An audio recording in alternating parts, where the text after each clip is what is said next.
Hello and welcome to this episode of Star Wars Universe Podcast. Today we're continuing our travels through the books of the Star Wars universe. We're talking about Thrawn, Star Wars Thrawn. This is the first book of the first canon, Disney canon, books about Thrawn. We had a whole bunch of books about Thrawn in the Legends canon, many of which are quite good and definitely worth reading. And this was the first time that Timothy Zahn had been brought back, and it's book one of the first Thrawn Trilogy. There's a second Thrawn Trilogy. People get confused about them, but we're talking about Thrawn Thrawn, published in 2017, and we're here with Danielle of Written in the Star Wars fame and a frequent guest here on the Star Wars Universe podcast. Danielle, how are you doing, and what made this book one you wanted to talk about? I'm great. I'm excited to talk about it. I don't think I've talked about it on a podcast yet, so I'm very excited. I love Timothy Zahn's writing, and I really grew to care a lot about Thrawn as a character and the other characters introduced in this series because of these books. And I can't wait to talk about it. And just for some background, what was your history with Thrawn? Had you read the Heir to the Empire books from Legends? Had you first encountered Thrawn in Rebels? What was your background there? So I knew about him from the Legends books. I've not read his Timothy Zahn's Legends trilogy, but I had been introduced to him in, I think it's Choices of One. Okay. With Mara Jade. But it's like a brief introduction to him. You don't really get a lot. And I had no idea who he was when I first read that book. So I was just kind of like, who is this guy? I don't know what they're talking about. Thrawn who? And then when I watched Rebels, that was my first like real, true, in-depth introduction to Thrawn as a character. Yeah. And I was intrigued by him in Rebels. I thought he was a great antagonist. But I didn't really care about him that much until these books. Yeah. And I think these books do a really interesting job of taking you in his perspective in a way that it makes people really wrestle with, is he a villain? Is he an antagonist? Is he someone who is justified from his point of view or not? And that's a question I think is often asked a lot online and that we'll be discussing. Because I'm sure we both have very strong opinions on that. And I think this book does a great job of exploring them. Let me start by backing up, though, a bit and just giving a brief summary of the book for those who haven't read it or those who read it a while ago. And I will say, if you want to read it, I will include in the show notes a link to where you can get the book online for sure, like an online copy. But if you want a physical copy, you can get it through bookshop.org, which is a chain of, it's sort of a way to basically order the book online from a local bookstore so that you can get a copy of the book without going through Amazon or something like that. I think this podcast gets like a little bit of support from it as well, and just you can get the book. Often it'll be a used copy, so it'll be cheaper and all that. So if you want to read the book, definitely do that. Feel free to pause now or keep listening. So anyway, here's the basic summary of the story, and there's a lot of ins and outs, and I'm just going to kind of paint over the main plot points. We start on a planet in the outer rim, near the edges of wild space. It's an Imperial ship, and a settlement of Imperial officers and soldiers and the like is being harassed, and they don't quite understand by who it's doing. And eventually they find out it's this guy, Thrawn. Thrawn is his nickname. It's his full name is, I don't have it written. It's Thrawn Nato. Is that correct? Naruto. I've never listened to it, so I don't know how to pronounce it. I think it's Thrawn Naruto. And as you can hear, the Thrawn is in the middle. And in later books, we learn that's kind of a naming convention that most chists have this three-part name and then a nickname in the middle. And so he's Chiss, he has blue skin, he has red eyes. But the Emperor himself is very interested because he has a very strong amount of tactical skill. And he's very good at tactics, as we'll learn later. He's also very bad at politics, which we'll definitely talk about. And in the course of this, he doesn't speak Basic very well. He speaks a language called Cybisto, which is kind of a language used out on the Outer Rim, which another person on the ship, a cadet, Eli Vanto, speaks. So the two of them are paired together. Vanto doesn't love this at first because Vanto just wanted a career in shipping, But the two of them go off and now have lots of adventures together. And over the course of those adventures, we find out that the Empire is very anti-alien. And that's been implied before, but I think never really stated quite as clearly as it is here. And also some not justification, but some explanation of why that is given, which I thought was interesting. It's still prejudice, but it's like you get an understanding of where the prejudice comes from, even though it's clearly still wrong. Basically, though, he faces a number of challenges along the way, and often he's able to show that his superior tactics win out. Often he needs political help because other people aren't. He's not good at politics. He just doesn't understand motivations beyond just doing what is the right thing to do or the most efficient thing to do. That's, again, a part of his character we'll definitely talk about. And over the course of these adventures, he comes into contact with a person who's calling himself Night Swan, who is kind of running some kind of criminal organization that eventually we find out is an insurgency against the Empire. And he has a lot of kind of like ins and outs of trying to figure out what's happening and seeing this guy as a challenge, and he enjoys the challenge. And he really respects Night Swan as an adversary. And eventually they meet up, and we learn more about their various ideologies.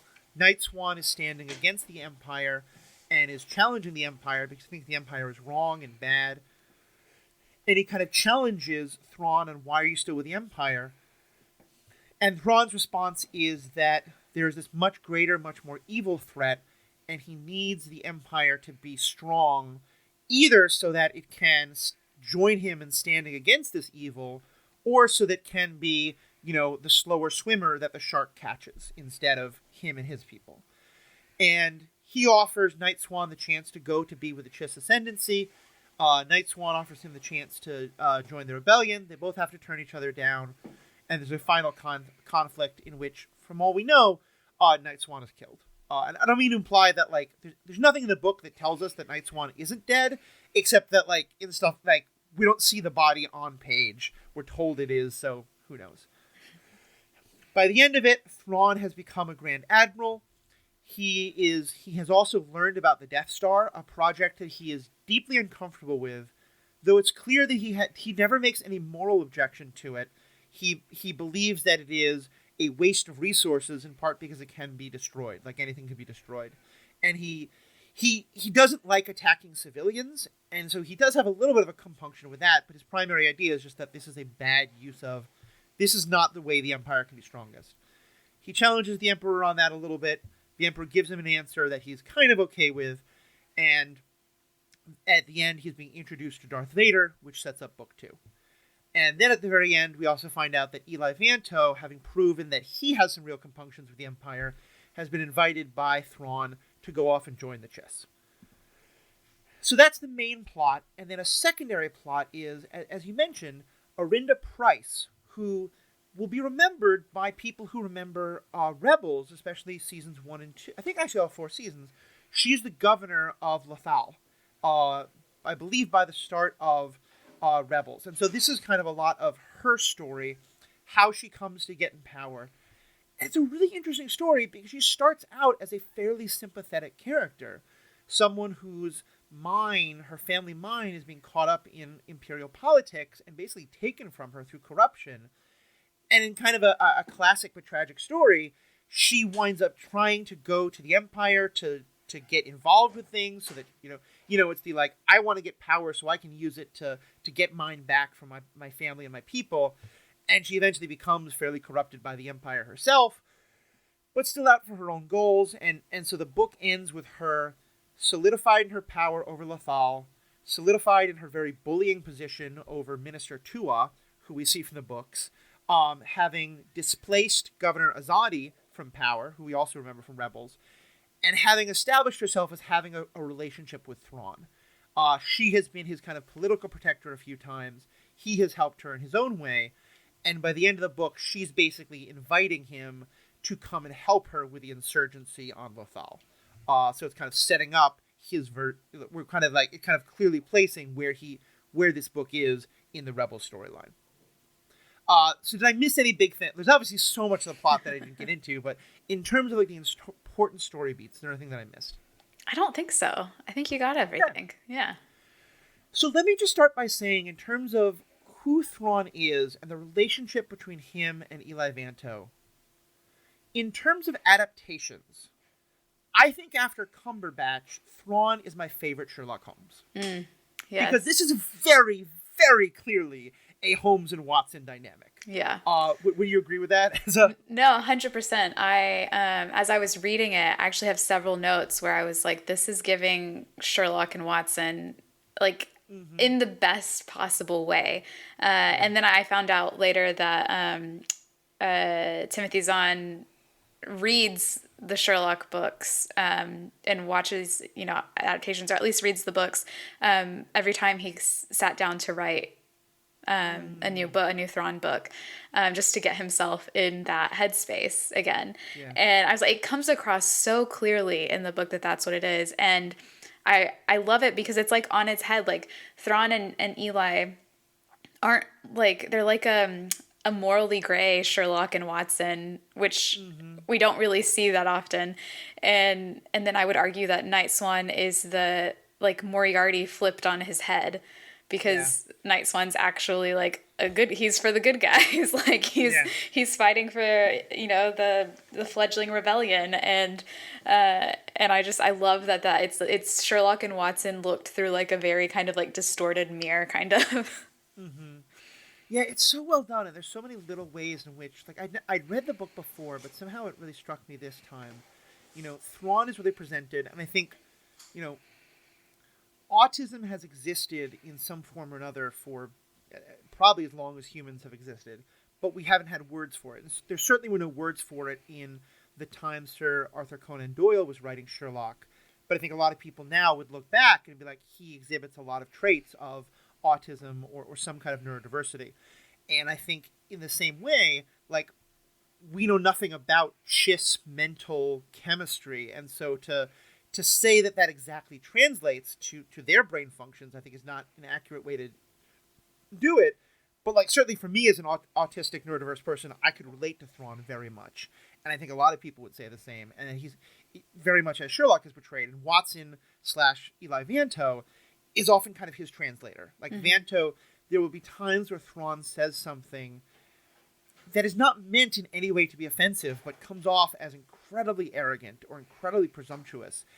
And Vanto has to kind of both explain to Thrawn why what he said is being misunderstood, and also explain to others, like, no, that's not what Thrawn meant.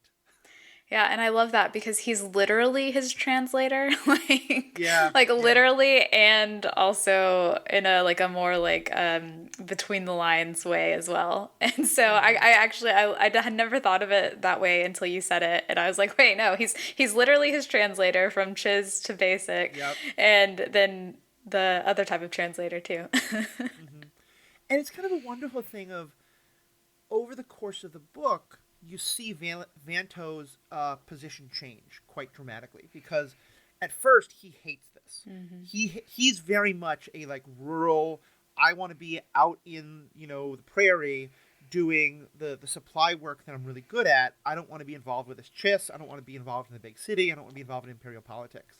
And there's even a scene early on where Thrawn is attacked, where part of him is thinking, if Thrawn loses this fight, I'm free. And he quickly feels a lot of shame for that.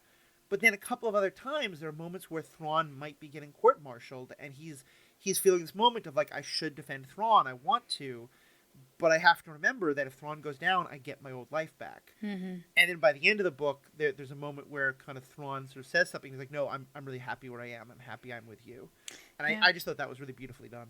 Yeah, I like that element of the book, because I think one thing that draws a lot of people into Thrawn's character and his relationship with Eli Vanto is the fact that they're both kind of, in their own respects, like marginalized within the Imperial construct, because Eli is from a wild space, and that is heavily looked down upon. He has a wild space accent, which is like a Texan accent.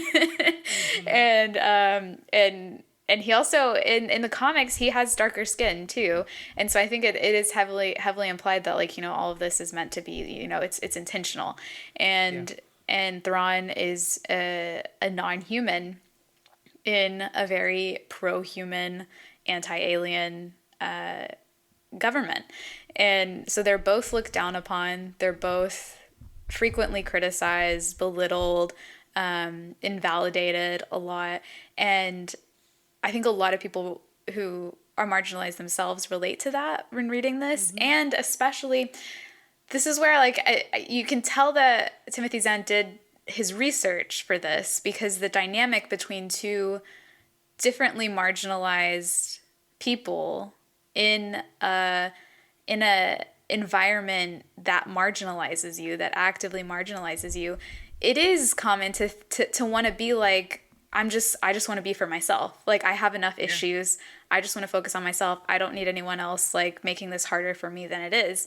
But you can't. Like, at the same time, you're like, but you can't, because you know what they're going through. And I mean, you could, and some people do, but it's so realistic, like that dynamic between them. And it is a joy to read. And I think I really love that point you brought up, because something I hadn't even thought of is that there's actually a third person who is coming from a marginalized background like that, and that's Arinda Price. Yep. And I think one of the marked contrasts, I think, is that Thrawn and Eli are able to work for each other, and she is much more out for herself. Mm-hmm. And that's a real marked contrast that we see between them. Yeah, I love that, because that is another, it just continues to make more and more sense why they're like the three main characters of this book.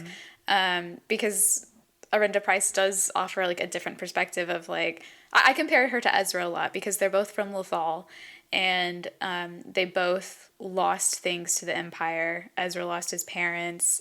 Price's family lost their company and their home, and they confront it in very different ways.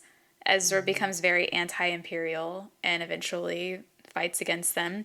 Price is like, well, they can't take anything from me if I'm at the top. If I join them and I'm at the top, it's like you either fight them or you join them.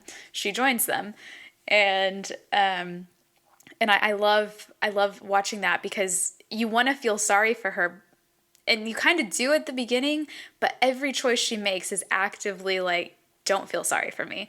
Like, she doesn't want anyone to feel sorry for her, and you can't feel sorry for her up to a certain point, because she becomes the reason that Lothal is the way we see it in Rebels. And she turns her back on her people and her community in order to raise herself up. And that is the choice that Eli faces and doesn't make. Yeah. Yeah. And I think it's really well done, because not only is she putting the people, like, she's putting herself above the people of Lothal, she's also putting herself above the Empire. Mm-hmm. And there's kind of it's not my favorite writing in the book, but I think it's a good scene, especially what it tells us about her. Towards the end of the book, there's a different encounter on a different planet, the one that her parents had been moved to when she got them off Lothal. And they sort of need to put down this insurgency, and that's where the big fight against Night Swan is happening. And she knows that her parents might get caught up in things, and so she wants to rescue her parents, even though she's had. But even then, it feels more like, because I want to be able to be the person who I rescued my parents, not because she has this like deep loving relationship with them. But in the course of that, she winds up killing an Imperial officer and then killing a whole bunch more, because it's more important to her to save herself and to save her family than it is the Empire. So it's very much her against everyone, not that she's chosen the Empire over Lothal. Mm-hmm. Yeah, that's always a really interesting scene or part of the book to me, because I think it is like her parents, I think, are her weakness, and they're, even though she treats them horribly and she obviously like doesn't respect them, she still loves them. Yeah. And I think that controls a part of her that is like, because you expect her to be like, oh, I don't care, blow it up, like whatever. But she does go and get them, and she does risk her life to do it. And along the way, she may be like, why am I doing this? Can't believe I'm doing this. But she does do it. And I think that is like maybe the one, I don't know if I'd call it like redeeming quality for her, but it is the one thing where it's like, this is still human. Yeah. Everything she does, she's not like some evil otherworldly entity. She is still a human being who has made choices to get her to where she is, and because she's a human being, there is still something out there that she cares about besides herself. And it's a nice ongoing theme with her, because much earlier in the book we'd seen that she does get lonely. I mean, she has a desire for human connection, and her loneliness winds up causing her to trust people who, in the end, in her mind, betray her. Yeah. They were kind of trying to recruit her for the rebellion in some ways. And I if we see in Andor season 2, I would love to see just like some mention, like Night Swan get mentioned, or some way of tying all these things in. But yeah, it's a beautiful part of her character, and I think to me, it really speaks to the same kind of stuff I think that we got so much in Andor, but also in some other things of, it's not just that people wake up one day and decide, I'm going to twist my mustache and be evil McEvil, mwahaha. It's that there are these incredibly corrupt systems.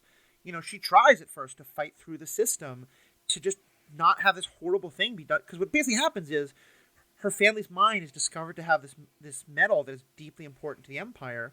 We find out later because it's being used to build the Death Star. And they're just going to be screwed over. And she's trying to fight that. And then later, when she's in senatorial politics, she's just totally screwed over as a pawn between these two high-ranking officials. And again, as you said, she's given choice after choice, and she always makes the wrong choice.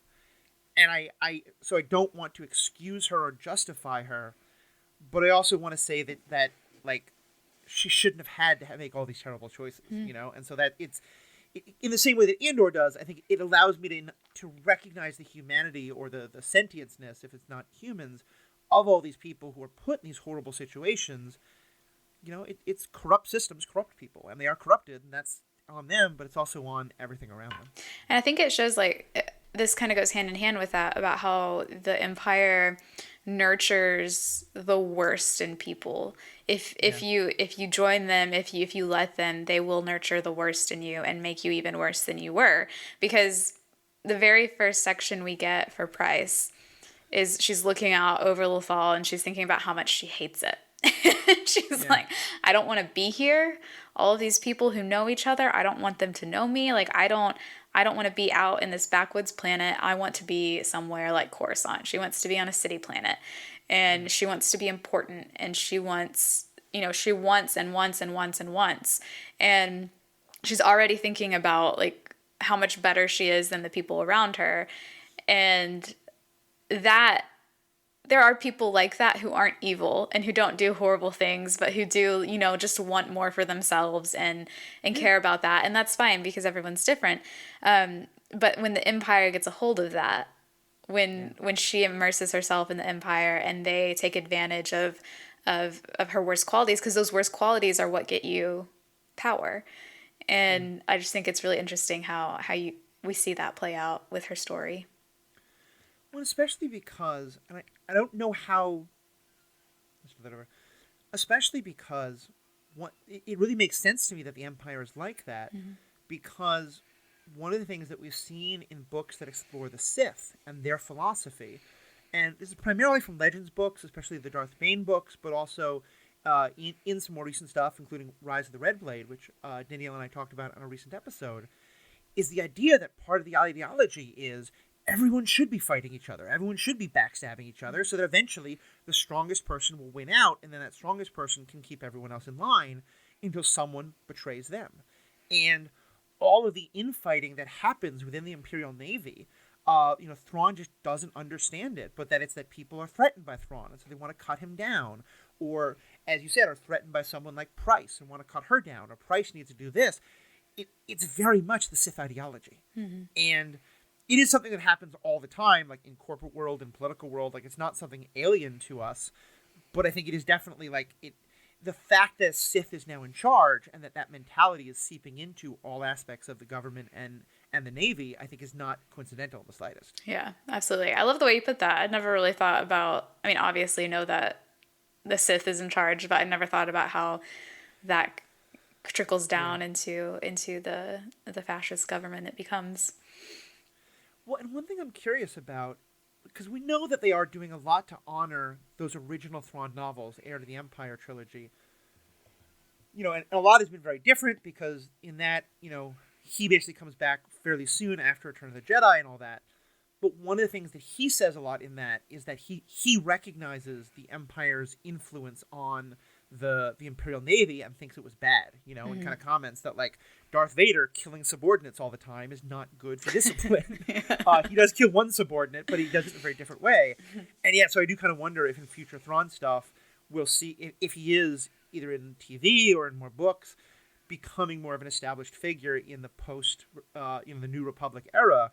I'll be curious if he has that kind of, like, I want to run the Imperial Navy without all this Sith nonsense.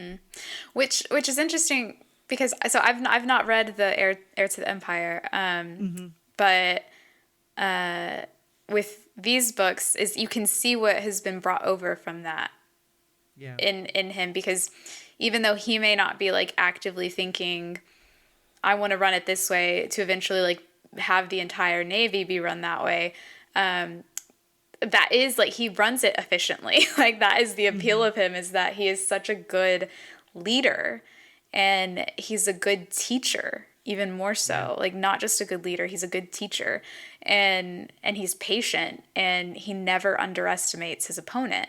And in the Empire, you have everyone's out for themselves, and so they're constantly underestimating their opponents. They're constantly focusing on everything but the task at hand, and that leads to so much failure for them. But Thrawn is completely different, and I can see elements of, like, what you just discussed being in, like, the Heir to the Empire books, like, kind of woven into him in this trilogy.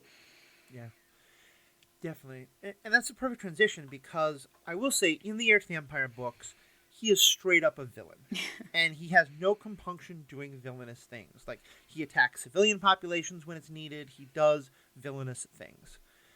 In this, he's betrayed, like, and I've joked that I think somewhat that, like, Zahn kind of fell in love with his own character and wanted to shift him into being a much more morally gray version. And I don't mind that. I think it's a very interesting character.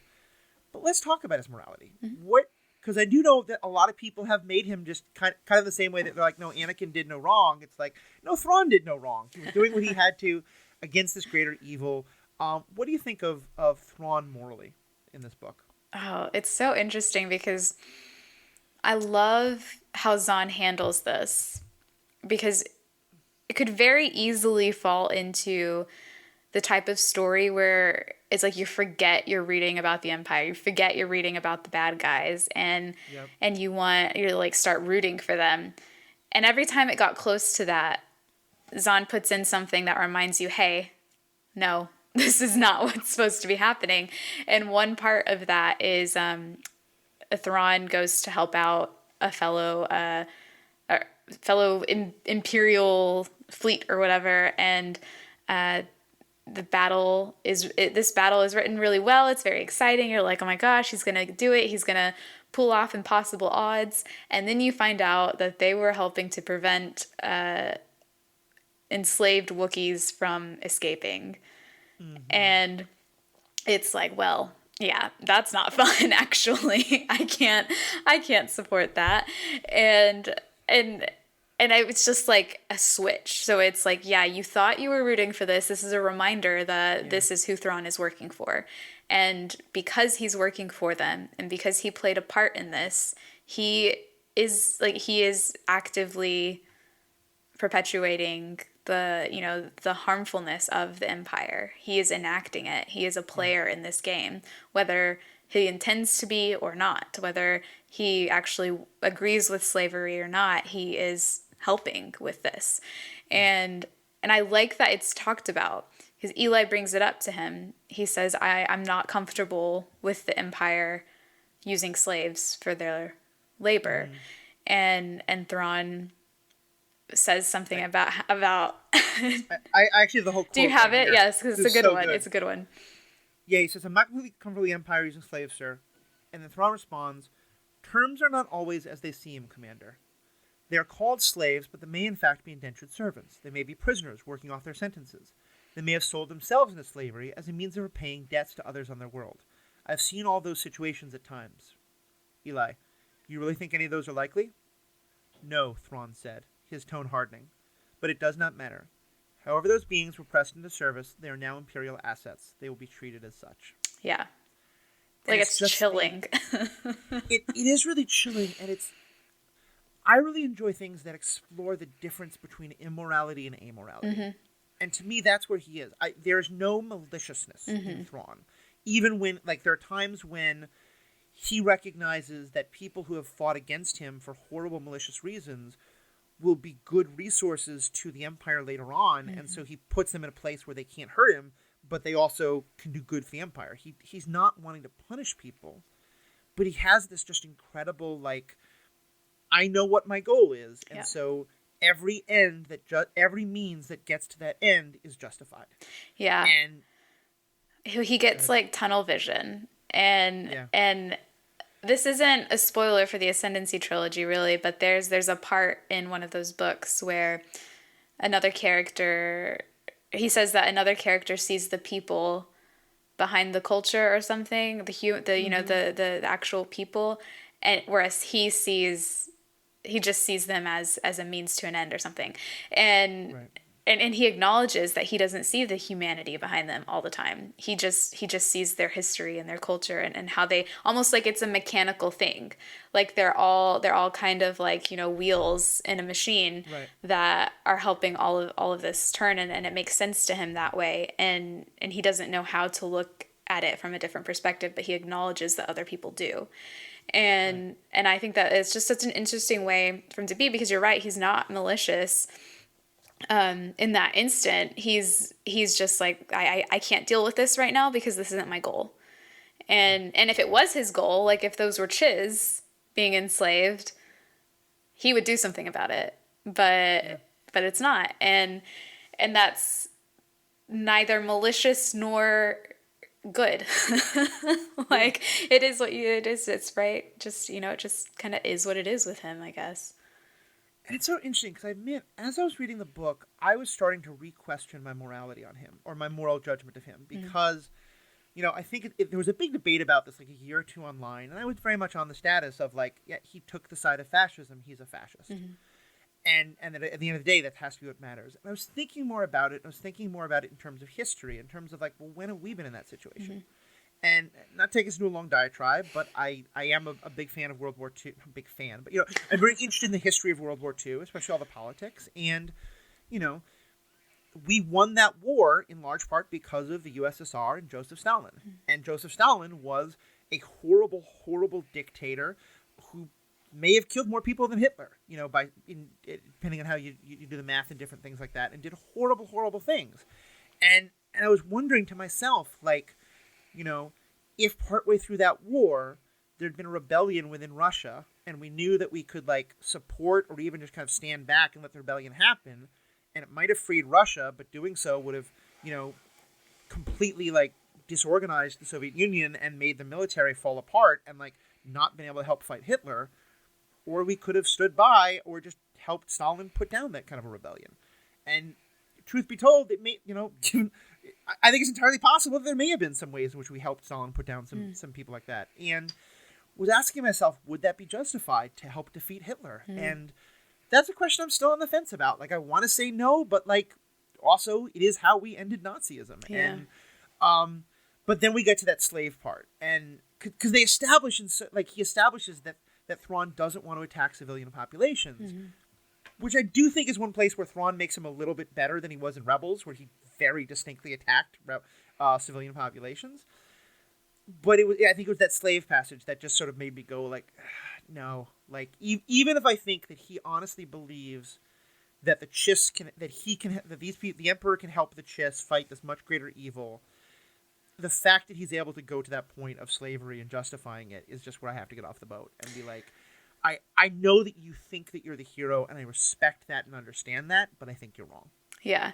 And I think that there is, like, we can decide that there's not a clear answer here. Like, there is the clear answer in that he was an agent of fascism. He was an agent of slavery, and that is completely correct. But we can also say, like, overall, his entire everything that made him falls somewhere in the middle. Yeah. And on a more personal level, I think, if we don't look at, like, I mean, can't not look at his actions, but like on a more personal level, as far as like what he believes, what we know he believes because we've been in his mind in these sections. But it is that moment because up until that point, I was also like, oh, I see why people are annoyed by his Rebels characterization now. But then we get to that point, and I'm like, okay, this was after only a few years in the Empire. Rebels takes place 14 years after the Empire takes over, and Thrawn has been a part of this for like what, like maybe 10 of those years at that point. What does being a consistent part of this fascist entity do to a person, even if they are as like middle, set in their ways as Thrawn is? There has to be some type of like wearing away, chipping away of the armor and kind of reforming him into the Empire's vision, the Emperor's vision a little bit, because we see how that happens with Price, taking who she was and making her an even worse version of that. I 100% can see them taking Thrawn, who is a military's dream weapon, and remaking him in Palpatine's vision more so. And I think that had there been any longer, maybe he would have. But yeah. I think that's the whole essence of the dark side, is this idea that, it's one thing I've always really loved about the Star Wars philosophy, it's that once you begin to ethically compromise yourself or to justify ethical compromises, the next one becomes easier and easier. Yeah. It's the same thing with once you tell yourself that you can kill the children of the people who killed your mother, then now killing others that are innocents becomes easier and easier to do. And the same thing with Thrawn. And I think that last scene about the Death Star, where, again, it's funny how memory works. I had remembered him being much more adamant against the Death Star. But instead, the Emperor just says like 2 or 3 things, and he's like, okay. Yeah. Yeah, and he's like, I don't think that's the best weapon, but whatever you want to do. Yeah. And in later stuff, he does clearly still think it's a bad idea, but it's strategic. It's strategic. And what is his answer to that? To try and make a weapon that is better than the Death Star. That is has more longevity, but we'll talk about that when we get to the later books. Book. Yep, absolutely. I want to read one other thing from the book. I have a couple as we may read, but this ties into this discussion directly. One of the interesting things about the book, let's talk about the writing style in a minute, but stay on Thrawn for now, is there are these passages at the start of every chapter in italics that are written without any reference to a person. They're written as though they're just sort of like, a person should, or a person should, whatever, one should. But I think they're very clearly supposed to be in Thrawn's voice. And at the end, we find out that Thrawn left his journal to Eli Vanto. And like, it's kind of weird that this book is in third person, but sometimes it very much seems to be in first person. And so I think the implication is supposed to be a belief that like Eli is writing this book and using parts of his journal. But anyway, this passage says, and this is so, again, in Thrawn, assuming it's Thrawn's voice, there will be many cultural differences, and a warrior dealing with the Chiss must be wary of them. But never make the mistake of believing forbearance equals to acceptance, or that all positions are equally valid. There are things in the universe that are simply and purely evil. A warrior does not seek to understand them or to compromise them. He seeks only to obliterate them. And, like, on the one hand, that would seem to undermine his sort of amoral position, that he does have a very clear idea of right and wrong. But then the more I thought about it, the more I think what this says is that he does see evil, but that once he does, he has that, I think it's a very clear demonstration of very black and white thinking of something is evil, and therefore there's no compromise with it, and it has to be destroyed, and therefore to fight evil is good, and so any action in the fighting of the evil is thereby by definition good. Yeah. See, I thought the passages were Thrawn's journal. Yeah, no, that's what I'm saying. Oh, okay. Sorry. I misheard you. Apologies. No, I may have misstated. Yeah, I think that it's supposed to be that Thrawn's journal is being worked into this book because Vanto. Yes. Yeah. And yes, I agree with that, especially because we learn in this book, but we learn more about it in the Ascendancy trilogy about the Chiss stance on attack, and that it's you never attack first, you attack when you've been attacked. So it's like a purely defensive method they have, and I think that actually fits in well with it, because if you're being attacked, they're allowed to use violence towards someone who is attacking them. Therefore, they're using violence against an enemy, an evil entity that is their enemy now. And so if you view it that way, then I think that falls in like very well with like the Chiz way of thinking. And even more so with Thrawn's way of thinking, because he's taken that kind of ideology that Chiz had and kind of like he doesn't agree with it, but you can see how elements of it have influenced his own thinking. It was like if there's any threat at all to the Chiz, regardless of whether they've attacked first, then they are the enemy. They are maybe not so much evil, but they are the enemy. Yeah. Yeah, no, I think it's a great way of putting that. And so what did you think of that writing style overall? Because it's interesting how he... all right, let me actually read it. All right, so is there anything... I totally agree with you there. I think this is a really, really great point. Is there anything more we want to say on Thrawn himself, or can we move? Are you ready to move on to the next thing? I think I'm ready to move on. I think, yeah. So, I'm sure we'll keep coming back to him for sure. What do you think of the writing style of this book? Because it is always in third person, and there are different point of view characters, but we never have Thrawn as the actual point of view character. The Thrawn chapters are written for the most part with Vanto as the point of view character. But then in those chapters, we get, in italics, observations about what the characters are doing in terms of like their body language and things like that. That my understanding at least are very much supposed to be Thrawn's observations in the third person. Yeah, I viewed that as his perspective sections.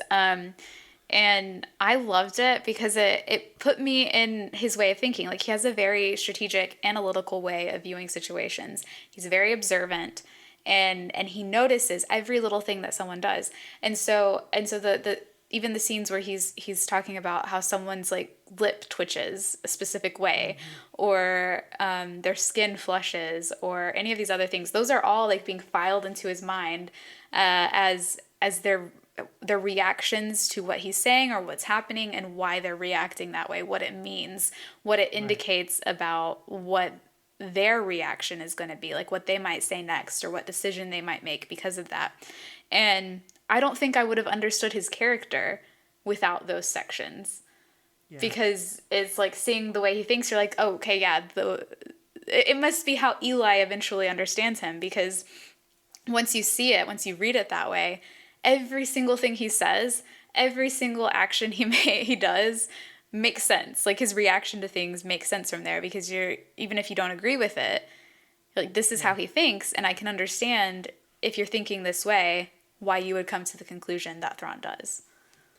I mean, in many ways, I think those sections are what really make myself, and I think for a lot of folks who are neurodivergent, really identify with him, because it's that level of, you know, and for me it has never been this extreme, but I've certainly had friends and colleagues for whom it has been, where because you know, on some level you just don't get the body language, you have to memorize it, you have to pay attention, and then be able to apply it. And one thing I noticed that I hadn't noticed the first time I read this book, but it really hit me this time, in the early chapters, he's just observing. He's just saying, like, you know, their facial muscles tighten, they're reddening or things like that. And then as the book goes on, it's more and more their face indicates disapproval. You know, like he's starting, and to me that was just a brilliant way of showing exactly what you're saying. Of at first he's noting the body language, but he doesn't know what it means, and eventually he has memorized, like, this language means this language means this. Yeah, I loved it, and it's one reason why. So I read the comic adaptation before I read the book, and I love the comic adaptation, but. And because I loved it, I was like, what more can I get from the book? Like, I know that it's going to be different, but like how different? I'm probably just going to feel the same way. But those sections are what really separate the book from the comic adaptation, because it's really hard to get that type of analytical thought process across visually. And I know that like it can be done. But in the comic adaptation, I feel like it wasn't done as well as it is in the book. And it was really that the first section that we had of that, I was like, oh, this is different. Like, this has things that the comic adaptation didn't, and I think it's better for that. Yeah. Yeah. No, I haven't read the comic adaptation, but that makes total sense. Yeah. And it's something, again, that I think I'm looking forward to seeing Thrawn on screen.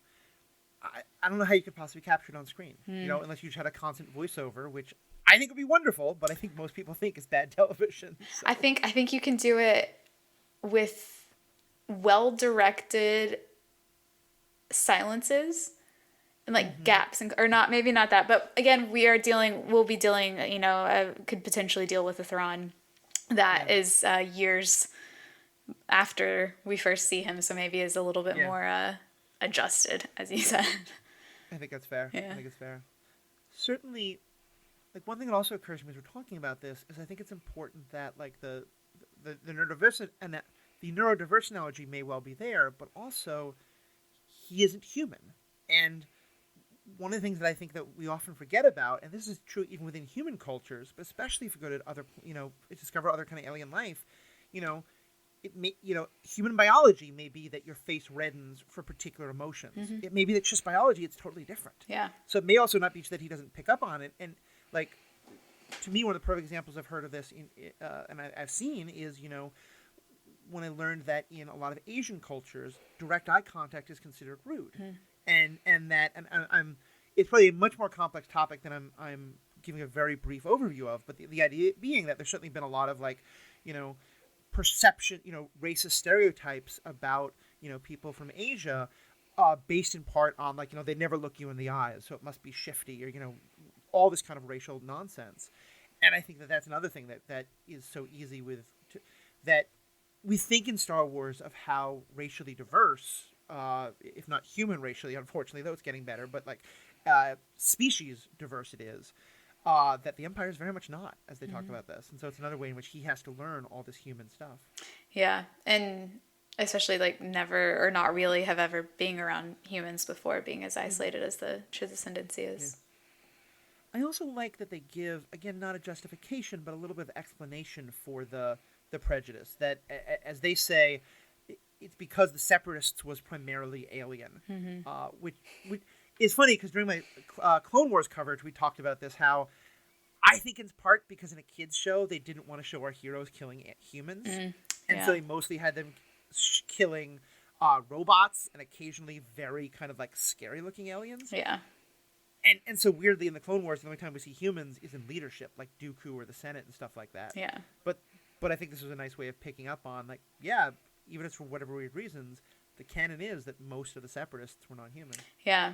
And that, like, also plays into, like, every time any fascist government has worked at turning its people against other types of people, has been, well, this group did all this stuff, and they're the reason that we're in the situation we are right now.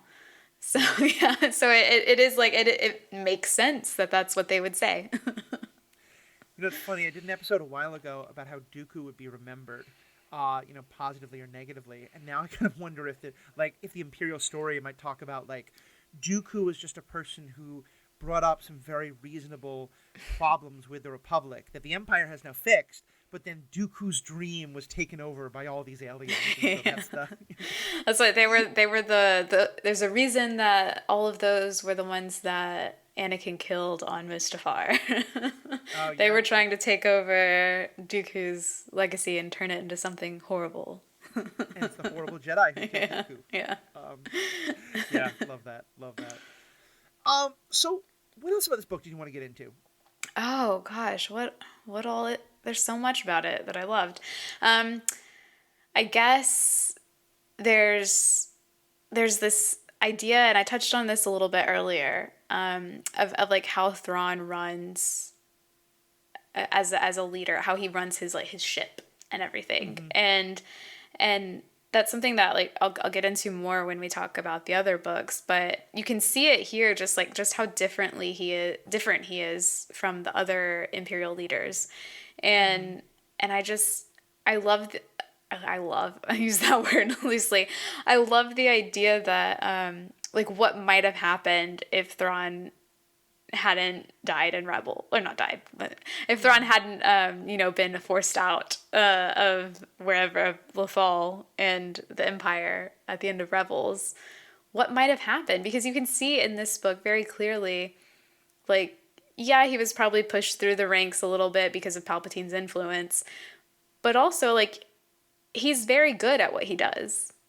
Yeah. Very, very good. And I'm curious because I've had people say before on some of my reviews of the book videos that it's hard for them to balance how good Thrawn is at his job and how good of a leader he is with how horrible the rest of the Empire is, especially the Imperial Navy, and just like not necessarily unorganized, but just, not good leadership.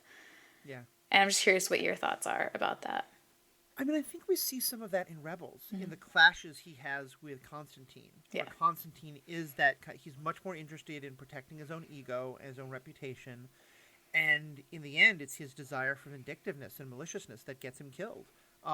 Where he, is like, I'm more focused on not letting this one ship get past me and not letting, these rebels embarrass me personally.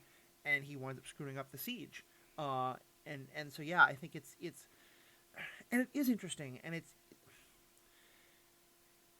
is hard to admire an enemy. It's hard to admire someone who's doing these terrible things. And I think the fact that a lot of the evil that the Empire does is kept off screen or off page is necessary, And we actually have an interesting question about that that we'll talk about in our member section. But I think one of the things that I love about Thrawn is that he respects his enemies, and like there's the scene in Rebels that is, to me, the closest we get to this kind of Thrawn is where they're in the home of the Syndulas and he figures out who Hera Syndulla is. And he says to one of his subordinates, like, who's just treating her like she's just trash, like, do not be so rude to our host. We are in the home of Hera Syndulla, and that's her. And his respect for the Kalikori, the religious implement that she has. And I fundamentally believe that he means that. Yeah. Like, that he's not just being sort of insulting and malicious. He honestly is like, no, you are a warrior. You're a warrior who is doing something that I think will destabilize the Empire, and that's bad, and I have to stop you. But I respect you as a fellow warrior. Yeah. And that's a whole other topic of, like, is there value to, like, honor in war, and, like, does it make war more palatable in a way that I think there's a very legit argument of, like, that. Yeah, it's terrible. But I have always thought that Emperor Palpatine was far and away the weakest part of Star Wars in terms of and like, yeah, it's fun to have a villain who just is malicious and evil and bad so that we can feel good watching him get destroyed and watching them get destroyed. But I do think those people have existed, and Hitler and Stalin are two examples, and there have certainly been many others. But in most cases, I like my villains a lot more complicated. Yeah. And I like, and so to me, there's never a point in which even any part of me that feels that Thrawn might be justified, and eventually I don't think he is, but I think I understand him. There's never a part of me that feels like that because Thrawn was justified, therefore the Empire was justified. Yeah, I agree. I also think that it's really interesting, and I think that this first book put it into perspective for me so much more about how Thrawn, like I said, Thrawn never underestimates his enemy, except when it comes to the Lothal rebels. And I find that so interesting because he doesn't underestimate them at the beginning, but the more they continue to kind of get away from him, sometimes for reasons that aren't his fault, like, Price does her thing and messes everything up for him, the more you see him kind of start to lose it a little bit. Like, he loses, he veers off from his never underestimate them, never react, always, just act. Like, don't react to what they're doing. Like, have your plan, go by it. And he it's like in Rebels we see him like let himself get away from it a little bit. And I think this book like really puts it into perspective, like if he hadn't done that, like he probably would have won. Like if there were, obviously the story had to go a specific way, but I just love that you see the power of never underestimating your enemy, and that the Empire, that was its biggest fault, was that they always underestimated their enemy, which is ironic because Palpatine has so many contingency plans in case something happens. But yeah, I just love that about Thrawn. I think it makes him so interesting. Yeah, I think it's such a good point, and I've commented that I think that Timothy Zahn. It's interesting, Zahn and Thrawn sound like, and I do think there's an extent to which he fell in love with his own character, such 100%. That I think you're right that there's a justification, but I do think that it is hard. He writes, like, the way this term is normally used is ridiculous and terrible. But in this case, Thrawn is the most Mary Sue who has ever Mary Sue to Mary Sue. Or Gary Stu, perhaps being the better term.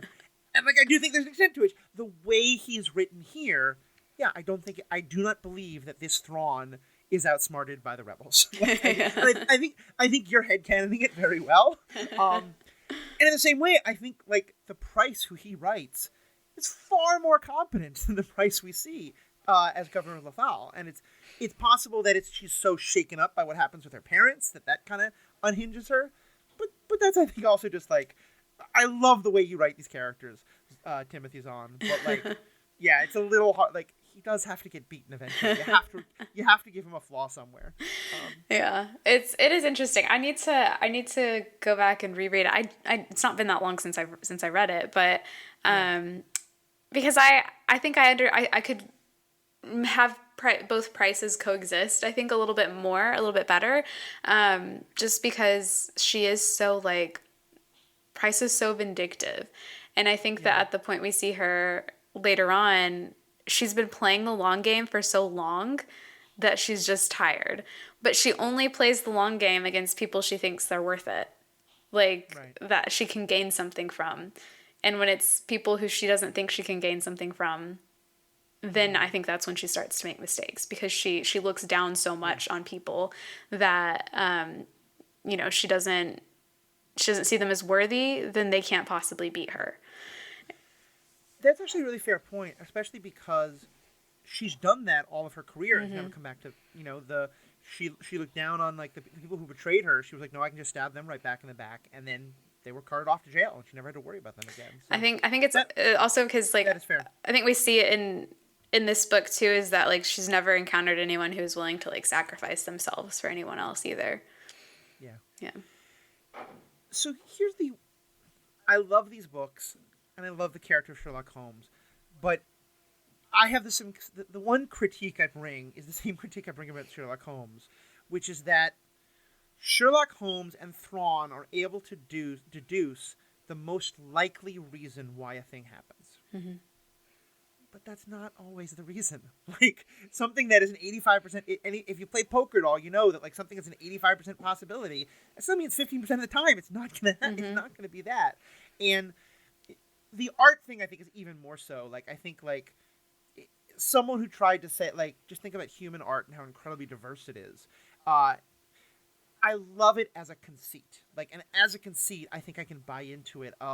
He really studies their culture, and the descriptions of art gives a way. It's sort of a way to demonstrate that if you just don't think about it too hard. Mm-hmm. And him being this tactical genius because he understands his enemies. Like you said, it is a brilliant way of doing it. And I think to make it more subtle and make it make more sense would be almost impossible to convey unless the book was thousands and thousands of pages. Mm-hmm. But there are a couple times where I roll my eyes a little bit, just like I roll my eyes at Sherlock Holmes sometimes, of yes, that's the most likely explanation, but you're always assuming that that's the reason, and that's not always going to be the case. Do you think maybe Lothal was the not the case for him? He had to slip up at some point. Mm-hmm. The percentage had to work against him at one point. That was the 15%. And certainly that would be, once the strike is over and we can start talking about portrayals of Thrawn that may be happening in the post-Rebels era, it would be interesting to see what he's learned from that. Yeah. I think that would be a really fascinating thing. Oh, I would love. Yeah, that Right? that would be amazing. Yep. Yeah. Any other last stuff we want to bring up about the book? I had canon Eli Vanto as a Latino. So if he's ever brought onto animation or live action, I would like for him to be played by a Latino. I mean, I don't know if this is part of the connection there, but like when we talked about Andor, we talked a lot about how he comes from a more indigenous planet, you know, whatever it is, where he has a very strong accent. At first, he doesn't even speak basic. This comes before Andor, but I do wonder if there was some connection there of thinking about, like, you know, because did they ever say that